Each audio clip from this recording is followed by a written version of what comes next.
시청자 여러분 안녕하십니까? 푸른방송 특집 대담 정미정입니다. 오늘 이 시간에는 새롭게 도약하는 대구와 달서, 성서의 발전, 달서의 발전, 나아가 대구의 발전을 외치고 계신 제21대 대구 달서갑 국회의원이신 홍석준 의원님 모시고 대구시와 달서구의 현안에 대해 이야기 나눠보겠습니다. 의원님 안녕하십니까? 예, 안녕하십니까? 네, 반갑습니다. 먼저 푸른방송 시청자분들께 인사 말씀 부탁드리겠습니다. 네, 안녕하십니까? 푸른방송 시청자 여러분. 우리 지역에 정말 전통 있고 정말 귀한 방송인 푸른방송에 오늘 나와서 이렇게 시청자 여러분들께 인사를 드리게 되었습니다. 앞으로도 의정생활할 때 우리 시청자 여러분들께서 많은 가르침과 성원 부탁드리겠습니다. 감사합니다. 네, 의원님 얼마 전에 의정보고회를 처음으로 네. 가지셨다고 들었습니다. 우리 지역 주민들과 가까이에서 또 소통하시면서 의미 있는 시간 되셨을 것 같은데요. 어떤 이야기들을 나누셨는지 궁금한데요. 네, 의정보고회라는 것은 이제 국회의원이 선출직 공무원으로서 국회에서나 그 지역을 위해서 어떤 일을 하는 것을 이제 주민들에게, 유권자 분들에게 좀 상황을 좀 보고를 드리고, 그리고 또 피드백을 받는 자리입니다. 그런데 그동안 이제 코로나로 인해서 제가 한 번도 하지를 못했습니다. 네. 뿐만 아니라 이제 다른 분들도 한 번도 하지를 못하셨죠. 그래서 참 아쉬웠는데 3월 말에 처음으로 의정보고회를 하면서 그동안 제가 이제 국회에서 여러 가지 어떤 입법적 활동이라든지 또 우리 대한민국을 위한 여러 가지 어떤 제도적 어떤 개선 사항이나 또 우리 대구 경북 지역의 어떤 예산 확보한 사항이라든지 이런 사항들을 자세히 좀 말씀을 좀 드리고 네. 또 보고를 하는 그런 자리였습니다. 특별히 또 이번에 의정 보고 할 때는 윤석열 대통령 그 당시 대통령 후보로서 제가 대구 선대본부장으로서 하면서 이제 정권 교체도 이제 어떤 역할을 하고 또 그때 당시의 공약과 국정 과제가 어떤 것들이 지금 현재 어떻게 실현되고 있는지 네. 그런 것까지 다 좀 설명해 드릴 수 있는 귀한 자리였습니다. 아, 그러셨군요. 정말 중앙 정치 활동뿐만 아니라 지역 현안까지 두루 살펴보고 계신데요. 그 중에서도 이 지역구인 네. 대구 최대의 산업단지죠. 이 성서 산업단지 이야기를 네, 네. 빼놓을 수가 없습니다. 네. 많은 분들이 이곳에 대해서 궁금해 하시거든요. 최근에는 스마트 그린 산단 촉진 사업, 이걸로 인해서 이제 많은 변화가 예상이 되고 있는데요.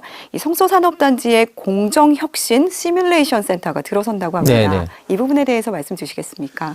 네, 앵커께서도 말씀하셨습니다만 이제 성서산업단지가 1980년대 초부터 이제 조성되기 시작했습니다. 그래서 1, 2, 3, 4, 5차 이제 산업단지가 조성돼 있고 면적이 한 350만 평 정도 됩니다. 굉장히 큰 산업단지죠. 그러게요. 여기에 입주한 기업만 2천여 개 이상인데 네. 우리 대구 전체적으로 차지하는 제조업에서 차지하는 비중이 한 50% 좀 안 되는 그야말로 제조업에서 대구에 있던 중심지 역할을 네. 하고 있는 산업단지입니다. 안타깝게도 우리 성서산업단지가 그동안 좀 침체 좀 되고 있었는데 이런 것을 저도 뭐 대구시에서 이제 경제국장까지 이제 하면서 지금 현재는 의정 활동을 하고 있습니다만은 크게 친환경적으로 개선해야 될 부분 그리고 네. 이제 스마트화를 할 부분 크게 두 가지 방향에서 성서산업단지의 경쟁력을 좀 제고하기 위해서 노력을 해 왔습니다.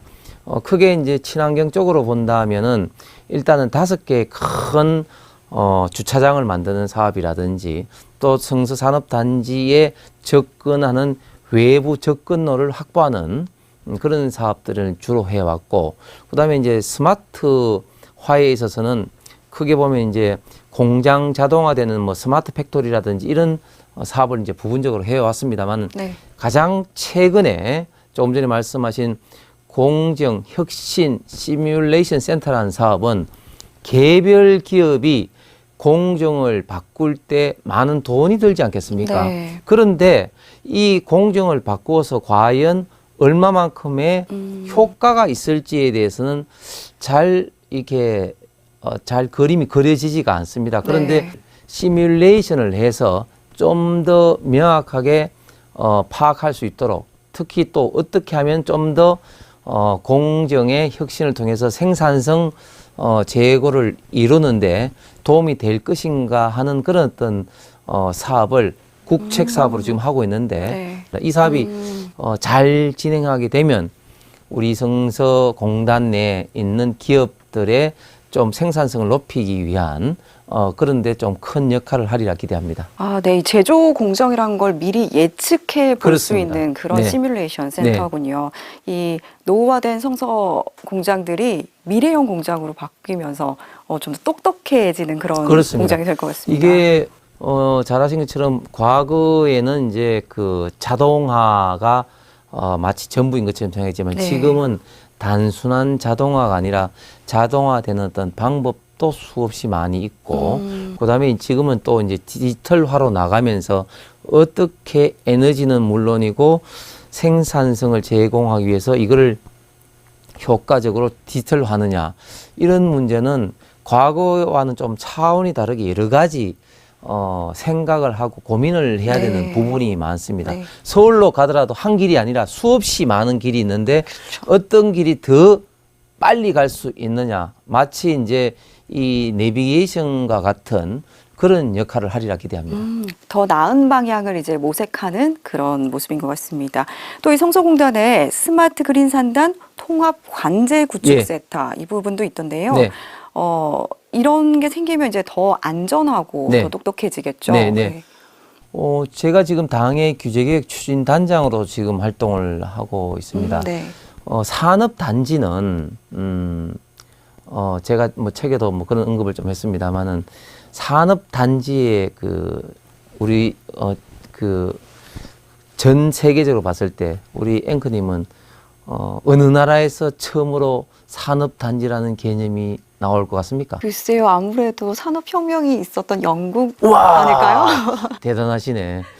산업단지는 이제 영국 맨체스터에서 처음으로 나왔습니다. 네. 왜냐하면 그전에는 뭐 그런 개념이 없었는데 산업혁명 이후에 개별 기업 공장에서 막 매연이 나오고 하니까 이게 이제 주거단지와 좀 구별이 돼야 된다고 네. 해서 이제 주거에서 개별된 산업단지란 개념이 나왔고 그때 나온 최초의 이름이 뭐냐면은 맨체스터에 있는 산업단지 이름이 트래포드 파크입니다. 트래포드 파크. 네. 지금 영국 축구 EPL이 있거든요. 이제 잉글리시 프리미어 리그 EPL의 맨체스터 유나이티드의 홈 그라운드 이름이 올드 트래포드입니다. 네. 올드 트래포드. 트래포드 파크가 이제 그 명칭에도 사용이 되고 있는 것이죠. 산업단지는 지금 전 세계적으로도 중요하지만 우리 대한민국으로 봐서도 전체 제조업의 대부분이 산업단지에 있을 정도로 굉장히 중요한 어떤 곳인데 이 산업단지의 조성부터 해서 빨리 하고 그다음에 또 기존에 조성된 산업단지의 규제를 이런 식으로 완화하겠다고 해서 제가 한 2주 정도 전에 국토부, 산업부, 대통령실, 차관 장관 등과 발표를 했습니다마는 우리 성서산업단지에도 이런 규제를 완화해서 많은 기업들이 자유롭게 투자를 하고 특히 네. 젊은 친구들이 요즘 제조업을 좀 외면하는 경향이 있습니다. 네. 그게 왜 그런가 하면 젊은 친구들이 뭐 과거에 비해서 뭐 어려운 일을 싫어하는 그런 풍토도 있겠지만 개별 공장에 가면은 커피점도 없고 정말 좀 삭막하거든요. 네. 그래서 개별 기업 공장 위에 커피숍을 있게 한다든지 또는 우리가 입고 있는 옷을 제조한 곳에서 온라인으로 판매를 할 수 있게 한다든지 그런 식으로 노동자들의 근무 여건도 개선할 수 있는 그런 식으로 이제 하겠다고 이제 발표를 했습니다만은 조금 전에 말씀하신 이제 우리 성서공단의 이제 스마트 산단 플랫폼 사업이라는 것도 이것을 좀 종합적으로 예를 들면 성서공단에 있던 환경적인 예를 들면 오염이라든지 또 에너지라든지 이런 것을 종합적으로 감시 점검 그리고 개선할 수 있는 플랫폼을 만들자 이런 내용으로 제가 작년 연말에 사업을 따서 지금 현재 국가산업단지관리공단에서 추진하고 있는 사업이 되겠습니다. 아, 그렇군요. 이제 성서산업단지의 스마트해지는 측면을 이야기를 했다면 이제 친환경 개선 부분도 말씀을 해주실 수 있을 것 같은데요. 또 이 산업단지 에너지 자급자족 인프라 구축 사업에도 선정이 됐다고 들었습니다. 이 부분은 어떤 내용인가요? 에너지 자급자족 에너지 융복합 지구라는 산업부의 사업인데 그게 이제 그저께 이제 선정이 됐습니다. 네. 산업단지는 뭐 당연한 이야기지만 많은 에너지가 필요하지 않겠습니까? 네. 그 에너지원이 대부분 보면 결국은 석유로 인한 어떤 전기 에너지, 원자력 에너지, 그리고 일부 저희 지역 같은 경우는 특수하게 또 이제 지역 난방이라든지 이런 것들이 있는데 지금 이런 기존의 화석 에너지에서 우리가 탄소 중립으로 나가야 되는 측면에서 신재생 에너지 보급에 굉장히 많이 좀 신경을 써야 됩니다. 네.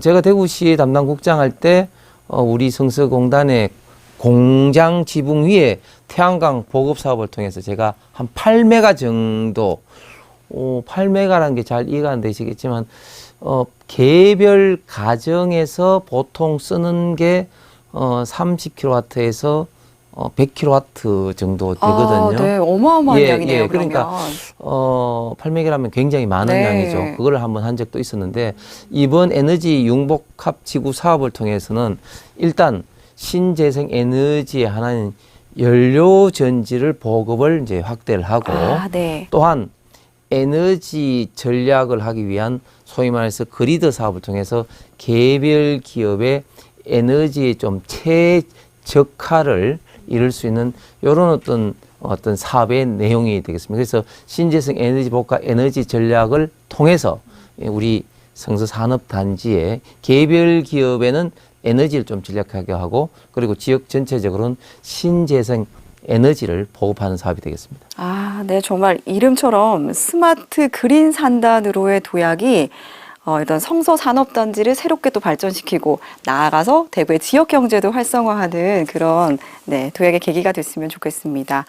네, 그리고 또 다음으로 넘어가서요. 대구 산업선 철도 건설 사업과 관련해서 성서산업단지역을 신설하자는 말씀을 주셨는데요.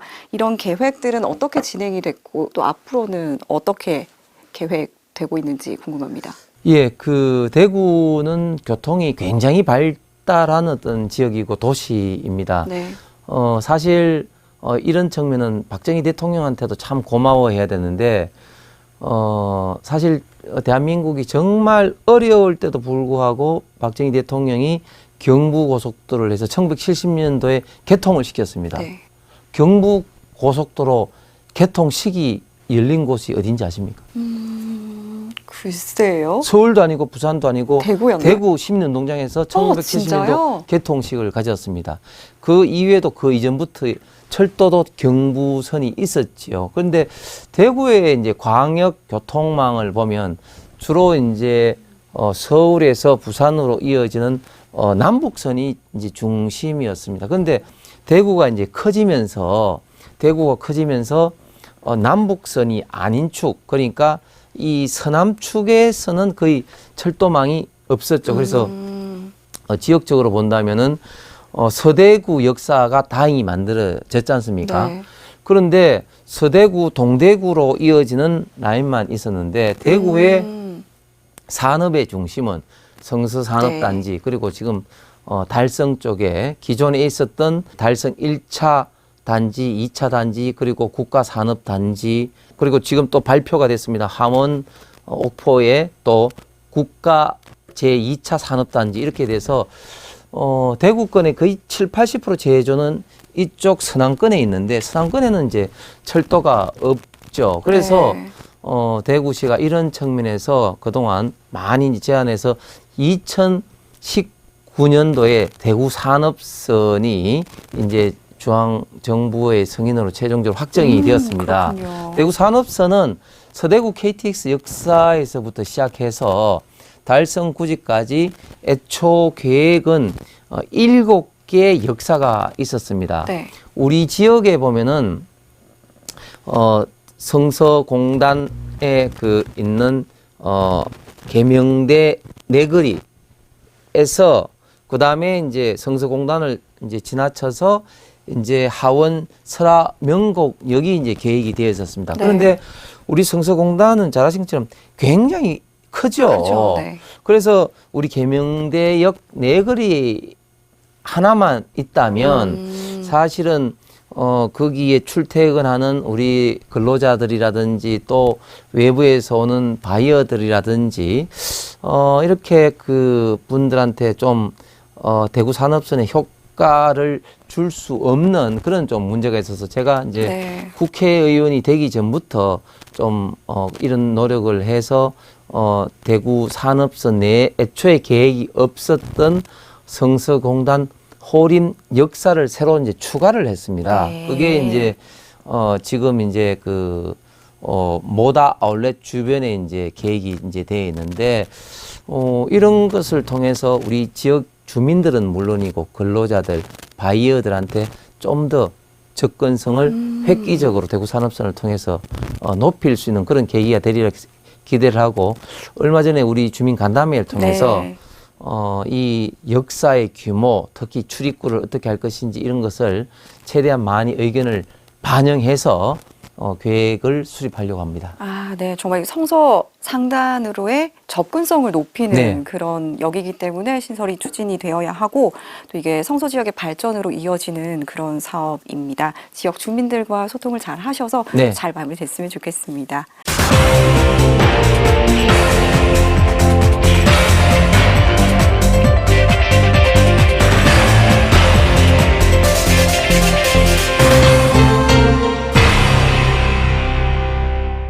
또 다음으로 여쭤볼 질문은요. 저희 이제 푸른 방송이 또 지역 방송이다 보니 네네.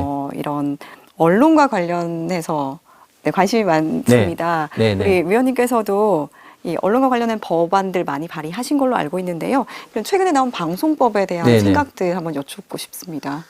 예, 그 방송은 정말 여러 가지 측면에서 우리 국민과 우리 지역민들에게 많은 영향을 미치고 국가에도 영향을 미치죠. 사실은 이제 민주주의의 가장 중요한 것은 뭐 선거라든지 또 올바른 어떤 여론이 정부에 그리고 국회에 제대로 반영되는 게 아니겠습니까? 그런 여론을 제대로 또 모으는 게 또 언론의 또 역할인 것이고 그런데 지금 기본적으로 방송법은 여러 가지 문제가 있습니다. 과거에 방송은 좀 많이 이제 일방적인 규제가 돼 있었는데 사실은 방송은 여전히 규제가 많은데 네. 사실은 이제 방송하고 준하게 역할을 하고 있는 통신 같은 경우는 지금 뭐 넷플릭스를 비롯해서 OTT 같은 경우는 사실상 그런 규제를 받고 있지 않은 거죠. 그래서 네. 크게 보면 방송통신이 좀 분리된 상황에서 좀 문제도 발생하고 있고 특히 어제 민주당에서 본회의 직회부 강행 처리를 하고 시도하고 있는 방송법 전체 풀내이면 한국방송공사 관련된 법이거든요. 소위 말하는 KBS 관련된 법인 네네. 거죠. 근데 이제 이 법을 개정을 하는 방향이 지금은 기존에는 방송법의 이사가 9명으로 되어 있는데 21명으로 하고 그 21명 이사들을 어떻게 할 것인지에 대해서 이제 개정안으로 했는데 굉장히 이게 문제가 많이 있습니다. 왜냐하면 지금 개정안에 따르면 학회에서 6명을 추천하고 있는데 그럼 지금 언론 학회가 굉장히 많거든요. 네. 그러면 어떤 학회가 추천해야 될 것인지 이런 소위 말하는 대표성의 문제가 있고 또 KBS 시청자 미디어위원회에서 4명을 추천하도록 되는데 이 이사회라는 것은 기본적으로 사장을 중심으로 해서 집행부를 견제도 하고 그리고 통제도 하면서 건전한 어떤 관계가 형성이 돼야 되는데 KBS 사장에 의해서 임명된 시청자 미디어위원회에서 또 이사를 또 4명 추천하도록 하는 것은 이런 견제하는 기본적인 원리를 좀 네. 어긋나는 그런 것이고 또 지금 방송 관련된 단체라고 할 수 있는 예를 들면 기자협회라든지 또 뭐 PD연합회라든지 이런 곳에서 또 이제 2명, 6명 추천하도록 되는데 지금 이런 어떤 기자협회라든지 PD연합회 이런 곳은 사실은 민주노총이 거의 80~90% 장악해 있는 곳입니다. 그렇기 때문에 편파성, 공정성 면에서 지금 KBS가 많은 국민들의 우려를 받고 있는데 네. 아무래도 이런 어떤 그 우려가 더욱더 고착화, 가속화되는 어떤 그런 가능성이 많다고 해서 그래서 방송의 중립성, 공정성 그리고 독립성과 대표성 등등에 있어서 저희들은 문제가 많이 있다고 좀 지적을 하고 있고 특히 또 문제인 것은 전 세계 글로벌하게 봤을 때 방송을 떠나서 일반적인 법인 조직이라 할지라도 이사 수가 21명이나 되는 조직이 없습니다. 21명이 되는 조직이. 21명 이사 있다 보면 그 이사들 뭐 도장 받고 의사 합의하다가 일 안 됩니다. 네. 그래서 지금 방통위 직원들조차도 이렇게 되면 뭐 일을 할 수 없다 이렇게 걱정을 하고 있는 상황이죠. 저는 방송이 특히 지역 방송이 제대로 역할을 하는 것이 지역민들에게나 국민 전체적으로 굉장히 중요하기 때문에 합리적이지 않은 규제를 완화를 통해서 네. 방송이 좀 더 역할을 하는데 지금도 여러 가지 좀 활동을 하고 있다는 말씀을 좀 드리겠습니다. 네, 저희 푸른 방송도 지역민들의 목소리 더 다양하게 담을 수 있도록 많이 힘 예, 보태주시길 그러게 부탁드리겠습니다. 네, 이렇게 다양한 지역 밀착형 사업으로 지역민들의 마음도 사로잡고 계신 걸로 알고 있습니다. 지난 3년간 이제 의정 활동을 하시면서 지역 사업에 총 63억 원을 확보를 해서 추진을 하셨다고 들었습니다. 이 내용들 많으실 텐데요. 몇 가지 또 기억나는 게 있으시다면. 정확하게 말씀드리면 네. 여기 이제 63억이라는 것은 이제 지역 학교 같은 교육 기관에만 예를 들면 뭐 그 강당이라든지 그 교문이라든지 또 방음벽이라든지 이런 데 하는 어떤 예산이 되겠습니다. 네. 교육 기관에 가장 했던 사업 중에 좀 기억이 되는 것은 네. 저희 지역에 이제 이곡중학교가 있거든요. 그 이곡중학교 들어가는 출입하는 곳이 보도하고 이 차도가 분리가 안 돼 있었습니다. 네. 그렇기 때문에 항상 교통사고가 실제적으로 나고 우려가 굉장히 있는 어떤 그런 곳이었는데 제가 이제 보도를 이제 만들었는데 그런 것들이 자라나는 어린이들의 안전, 생명에 나름대로 좀 크게 좀 기여한 것으로 좀 보람을 좀 많이 느끼고 있습니다. 그 이외에 좀 몇 가지 좀 사업을 좀 말씀드리면 일단 저희 지역에서 외부로 나가는데 가장 중요한 역할을 하는 것이 이제 구마고속도로 해서 서대구 인터체인지, 서대구 톨게이트 나가는 곳인데 그것이 대구에서 가장 복잡한 곳이었거든요. 네.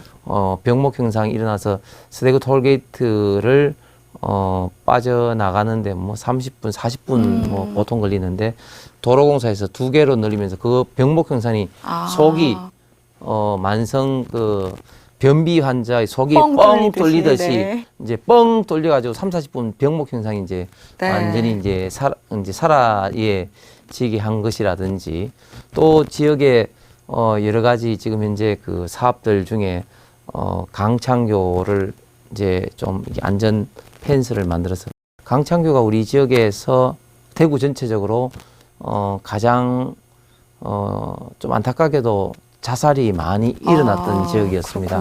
그런데 안전 펜스를 제가 설치해서 그동안 이제 자살 시도조차 빵으로 이제 만든 거라든지 또 그 이후에 최근에 이제 최종 개통됐습니다만은 와룡산 이제 자락길 사업이라 해서 그동안 이제 와룡산은 종으로 밑에서 그 정상으로만 이제 이게 갈 수가 있었는데 이제는 조금 평탄하게 횡으로 둘레길 형식의 자락길이 이제 완공을 시켜서 몸이 불편하시다든지 뭐 또는 짧은 시간에 좀 평탄하게 와룡산 전체를 좀 조망할 수 있는 그런 어떤 역할을 할 수 있는 그런 게 이제 됐고 또 지금 이제 설계 중에 있는 것은 저기 디아크에서 우리 이제 성서공단 쪽으로 예산 300억으로 해서 지금 이제 생태 보도교가 지금 이제 설계 중에 네. 있습니다. 그래 되면 아무래도 우리 지역의 주민들이 예를 들면 디아크에서 생태 보도교를 지나서 삼성 한국궁의 아파트라든지 또 와룡산으로 이어지는 아주 명실상부한 어떤 멋진 이런 어떤 그 도보 투어길이 아마 그러네요. 조성되고 생태적으로도 네. 굉장히 좀 의미 있는 그런 사업들이 아닐까 생각합니다. 그 이외에도 인력 양성으로 뭐 계명대학교하고 하고 있는 뭐 다양한 사업들이라든지 뭐 교육 관련된 사업들, 특히 이제 공공기관 이전이 이제 몇 개가 이제 확정이 됐는데 네. 가장 중요한 것이 이제 우리 죽전 내거리에 대구 전체 소방본부가 지금 이전을 하고 있습니다. 네. 전체 소방본부 인원이 한 200명 이상이 되는 큰 기관이기 때문에 우리 지역의 좀 활성화에 좀 역할을 하리라 보고, 또 조만간에 대구, 경북, 영남권 전체 환경공단 본부도 우리 성서공단으로 이전할 네. 계획입니다. 이런 어떤 공공기관 이전을 통해서 지역 경기 활성화에 나름대로 기여하지 않을까. 네. 예. 다방면으로 관심이 많으신 것 같습니다. 교육, 교통, 복지, 뭐 이루 말할 수 없는데요. 이번 초선임에도 불구하고 이렇게 열심히 뛰어서 몸으로 열심히 뛰어다니시니까 그래서 지역민들이 또 이렇게 많이 좋아들 하시는 것 같습니다. 우리 의원님을. 네, 우리 홍석준 의원님 하면 법안 발의 많이 하시는 걸로 유명하더라고요. 법안 대표 발의 건수가 2020년부터 올해 3월까지만 해도 벌써 81건이나 되는 걸로 알고 있습니다. 그중에 기억에 남으시는 그런 안건이 있으실까요? 예, 뭐 최근에도 몇 건 더 발의를 했고 최종 통과된 것도 많습니다만 통과된 거 기준으로 이제 말씀을 드리면 저는 이제 의정 활동을 하는데 키워드를 이제 미래라고 보고 하고 있습니다. 그 미래는 경제적인 측면도 될 수도 있고 환경적인 측면도 될 수 있고, 특히 자라는 어떤 청소년에 대한 어떤 그런 어떤 측면이 될 수도 있는데, 일단 이제 경제적인 측면을 보면 지금 이제 중소기업 이제 승계를 좀 지원 촉진하는 어떤 그런 법안을 제가 1호 법안으로 내는데 그게 통과가 되고, 또 산업 지금 기술 유출이 굉장히 좀 심각합니다. 그래서 산업 기술 유출 방지법을 제안했는데 그것도 이제 통과가 좀 되었습니다. 또 자라나는 우리 청소년들을 위해서 특히 좀 어려운 곳에 있는 청소년들이 과거 과원을 이름 불렸던 시설에 있는 친구들인데 그 친구들이 대학교를 졸업하거나 혹은 대학교를 입학하지 않으면 20살에 이제 나와야 됩니다.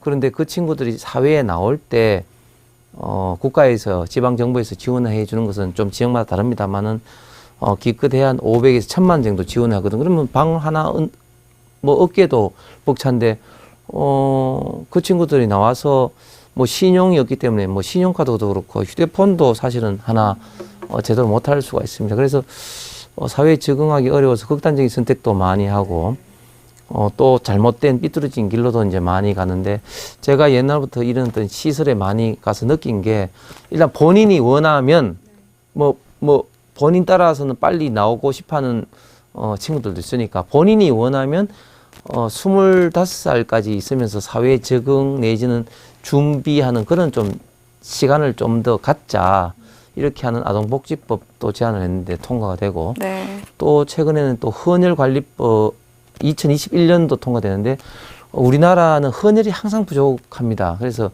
헌혈관리법 통해서 좀 헌혈을 많이 하신 분들한테 국가 유공자와 준하는 그런 좀 의대를 통해서 헌혈을 촉진하는 거라든지, 또 최근에는 이제 평생교육법 개정을 통해서 지금 우리 시대 4차 산업혁명 시대는 학교에서만 공부했다가 끝나는 시대가 아니지 않습니까? 평생 그야말로 교육을 해야 되는데, 이것을 규정하는 것이 평생교육법이라고 했는데, 이 평생교육법에 보면 일반인 대상만 돼 있고 장애인 대상으로는 규정이 하나도 없습니다. 그렇군요. 그래서 장애인도 반드시 평생교육의 수혜의 대상이 될 수 있도록 하는 그런 법안도 통과를 시켰습니다. 그래서 좀 미래를 위해서 어려운 우리의 어떤 이웃 청소년, 특히 장애인, 그리고 우리의 어떤 과학기술, 경제 이런 측면에서 좀 다양한 법안을 제안을 했고 다행히 좀 많이 좀 통과가 되고 있습니다. 네, 저희 지역하면 잊혀지지 않는 사건이 있습니다. 바로 이 개구리 소년 사건인데요.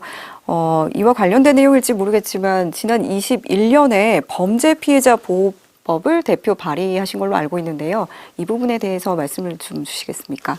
예, 앵커께서 말씀하신 것처럼 우리 지역에 참 가슴 아픈 대표적인 사건이 개구리 소년 사건이죠. 91년도에 도롱뇽 알 찾으러 갔던 5명의 어린이들이 실종되고 10년 후에 2001년도에 싸늘한 유골로 이제 발견이 되었습니다. 네.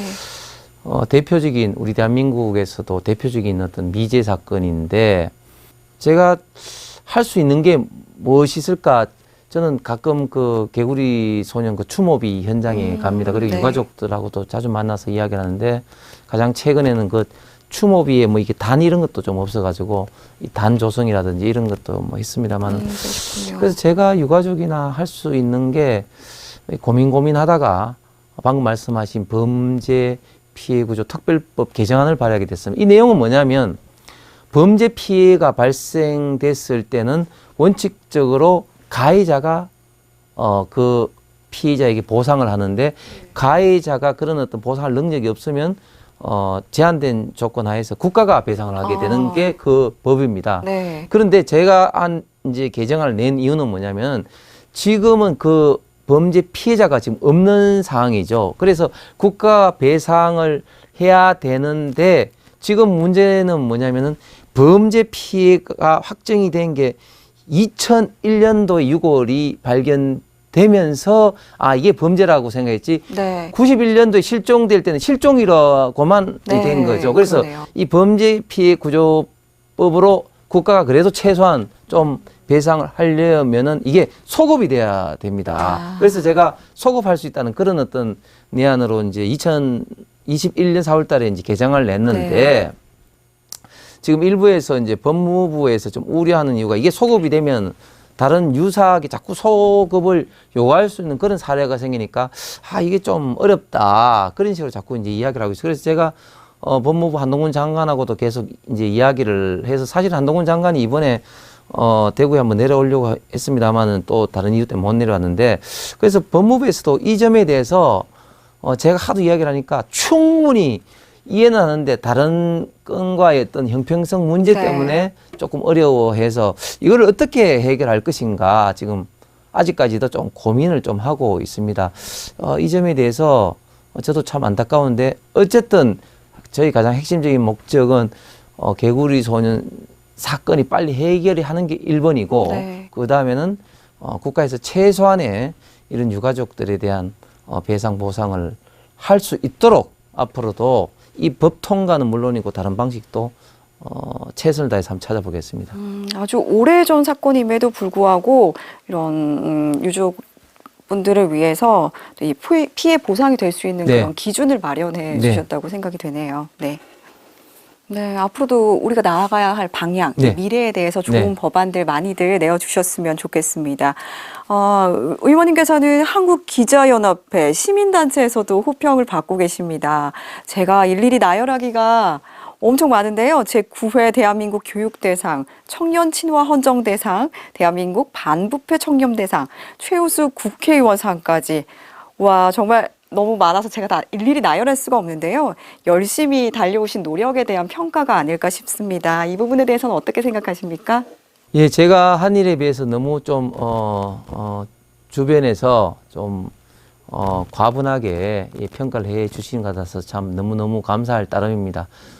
단지 제가 좀 보람을 느끼는 것은 다양한 분야의 사람들과 만나서 고민을 하고 해결하기 위해서 법안을 제안한다든지 내지는 어떤 정부 정책을 하는데 좀 일을 하다 보니 그분들께서 이렇게 좀 저에 대해서 좀 평가를 하신 것 같고 앞으로도 정말 우리 주변에 있는 어려운 분들 특히 우리 대한민국의 미래를 위해서 우리가 나아가야 될 어떤 그런 분야에 대해서 집중적으로 좀 일을 하고 우리 대구 경북 우리 지역의 어떤 발전을 위해서 앞으로 남은 시간 좀 더 네.